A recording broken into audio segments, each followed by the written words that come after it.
Assalamualaikum warahmatullahi wabarakatuh. Perkenalkan nama saya Aan Krisnawati dengan NPM 24781.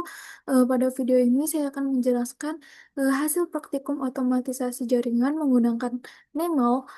Pada percobaan ini kita menggunakan satu router dan 6 switch yang sudah saling terhubung. Nah, di sini kita menunjukkan bahwa setiap network device berhasil di-ping.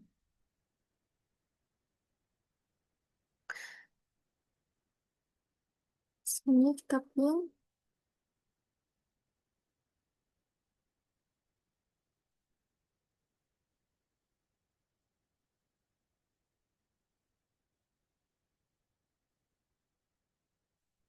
Satu sembilan dua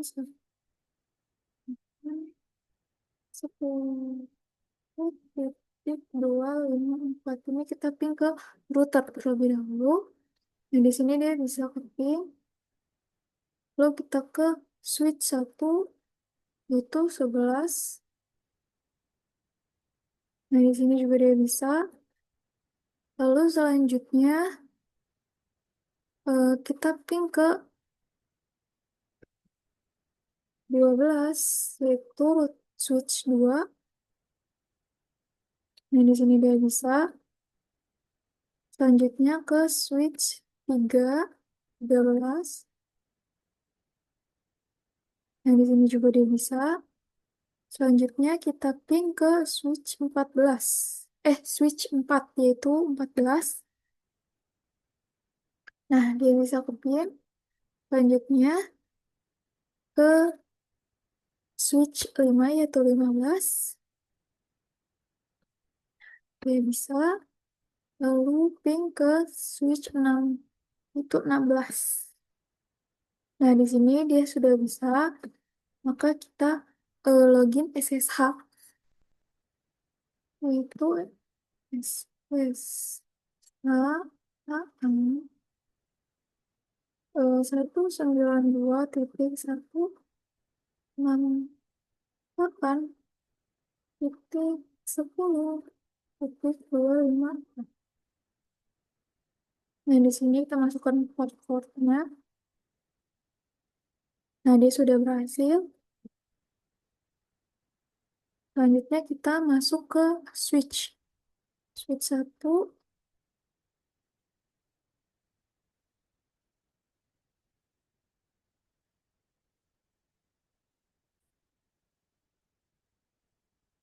Kita masuk ke switch satu di hmm, sebentar.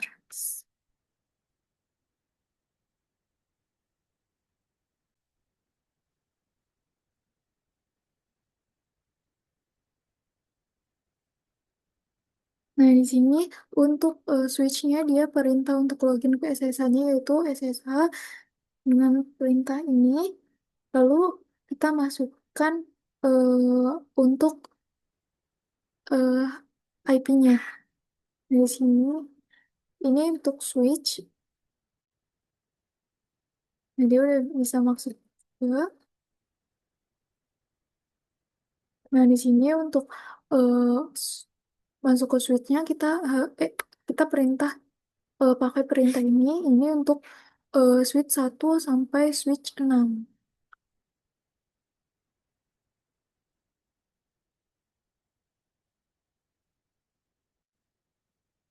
Jadi dia sudah bisa masuk.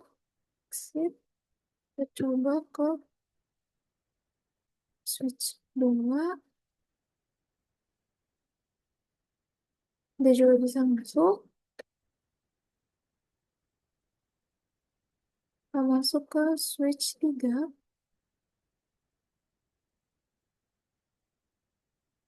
Ini dia bisa masuk. Lalu kita coba ke switch 4.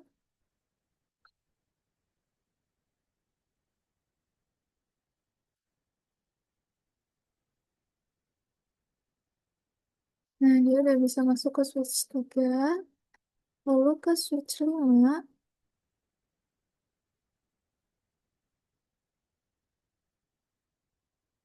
Dia juga bisa masuk ke sisanya, lalu ke switch 16. Dah, dia sudah bisa masuk.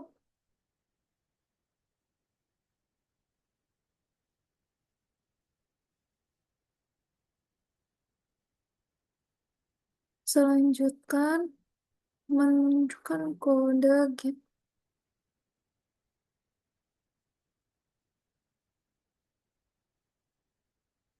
Nah, di sini kita perintah icon tiga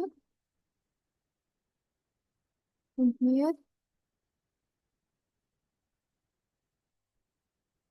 fetch. Aduh,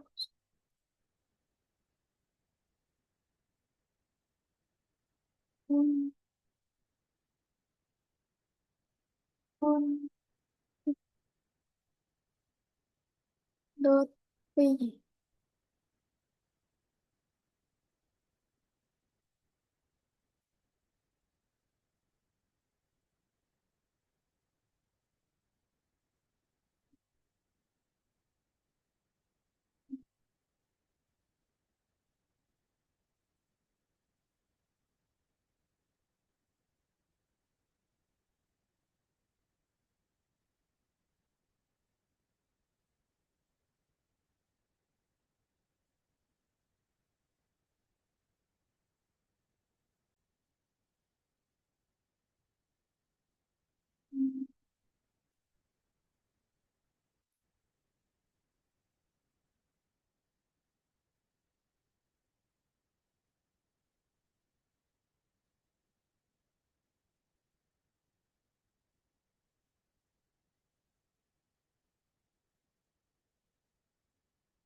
Nah, di sini eh, script dari get fetch and config.py script ini membaca eh, file device YAML lalu melakukan looping ke setiap device. Nah, untuk setiap device, script mengambil 4 informasi yaitu get fetch, eh, get interface, get interface IP, get config, running. Nah, di sini untuk kodenya.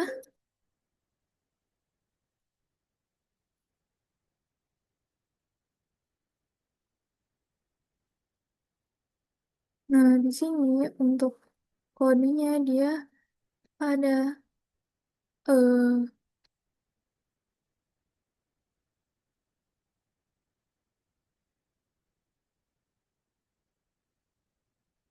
nah di sini kodenya ada get fetch ini, lalu interface serta interface IP dan running config. Nah, semua outputnya disimpan otomatis ke folder output. Nah,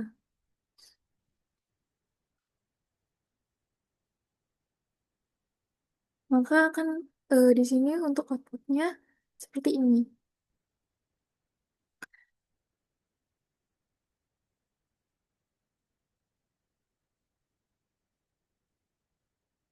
Lalu di sini untuk kode extract interface.py.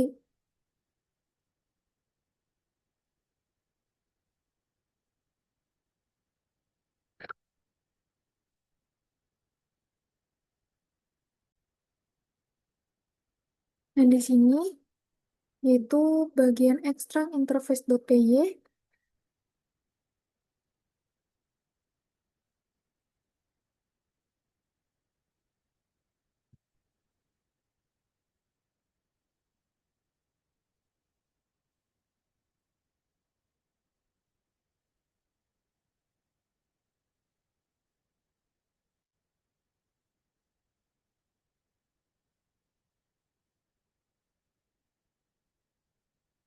Waduh, mau aku lebih.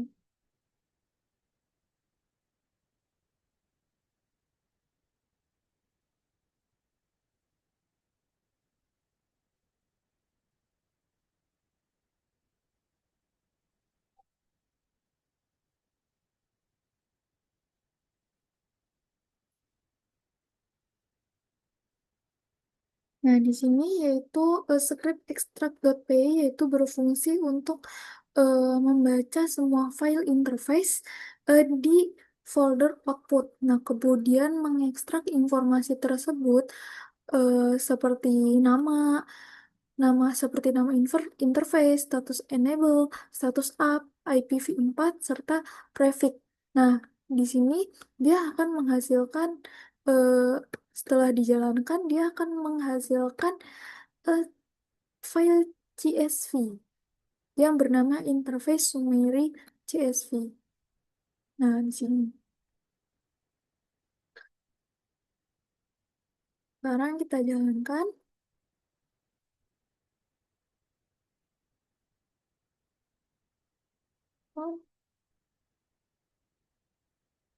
Nah, di sini akan muncul interface summary CSV create.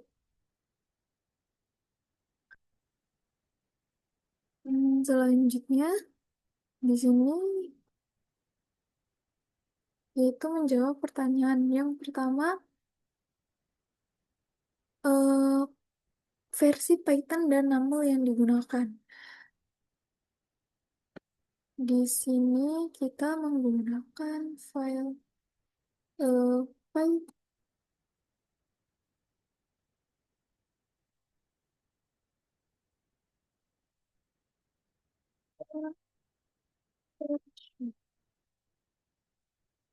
Nah, di sini kita menggunakan Python 3.8.10. Nah, untuk NAML-nya tuh tiga.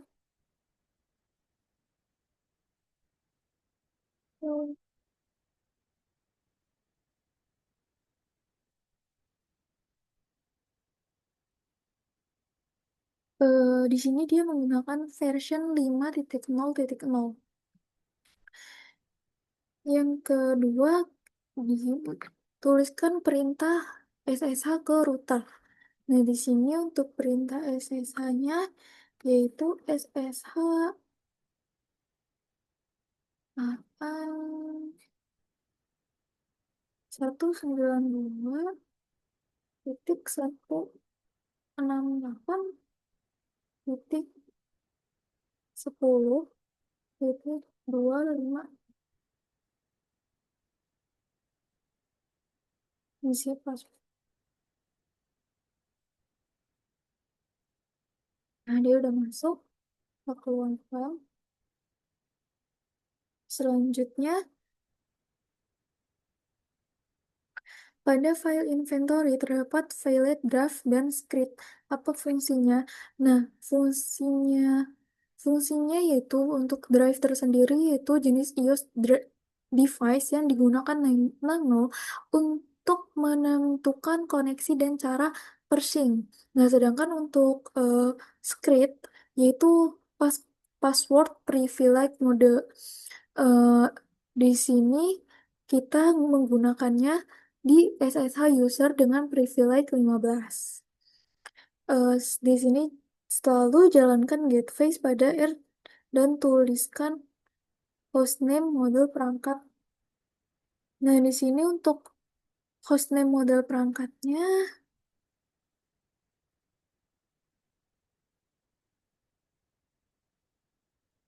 kita ke Docker.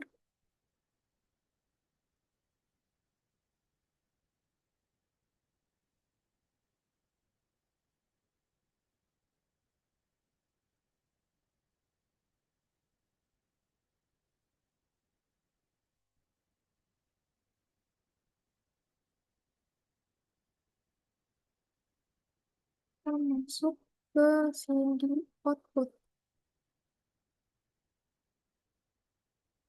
Nah, kalau udah masuk output, oke, masukkan IP routernya 192.168.10.254. Lalu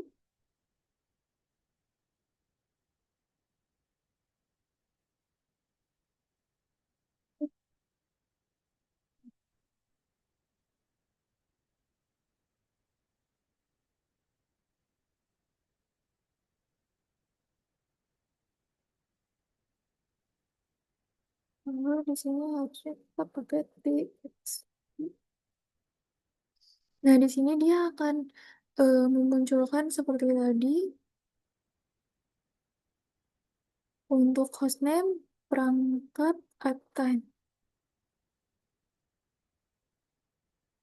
Di sini untuk hostname-nya R1, untuk mTab-nya 690.0.0.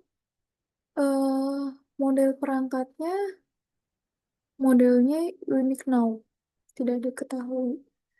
Lalu yaitu yang kelima, apa perbedaan informasi yang diberikan oleh get interface dan interface IP. Nah, untuk perbedaannya, kalau di get interface, status dia akan menampilkan status interface enable atau up, spec, dan description. Nah, sedangkan untuk get interface IP yaitu alamat IP, prefix, subnet dari setiap interface. Jadi kalau get interface itu informasi fisik, sedangkan kalau get interface IP itu informasi IP. Nah, untuk yang kelima untuk yang keenam, eh, berdasarkan interface summary CSV, apakah terdapat switch yang memiliki IP di VLAN 99? Apakah ada perangkat yang IP-nya kosong? Eh, Jawabannya tidak ada interface VLAN 99. Semua switch menggunakan VLAN 1. Nah, perangkat selain router dan Docker nah, tidak tidak punya IP di interface fisik. Jadi banyak interface kosong tapi normal. Jadi tidak ada perangkat dengan IP VLAN 99. Eh, dan apakah ada perangkat yang IP-nya kosong? Jawabannya ya, banyak interface port switch yang IP-nya kosong karena layer 2. Nah, selanjutnya jelaskan mengapa abstraksi layer ini penting dalam otomatisasi jaringan dan apa resiko jika programmer menulis otomatisasi berbasis CLI spesifik vendor tanpa abstraction.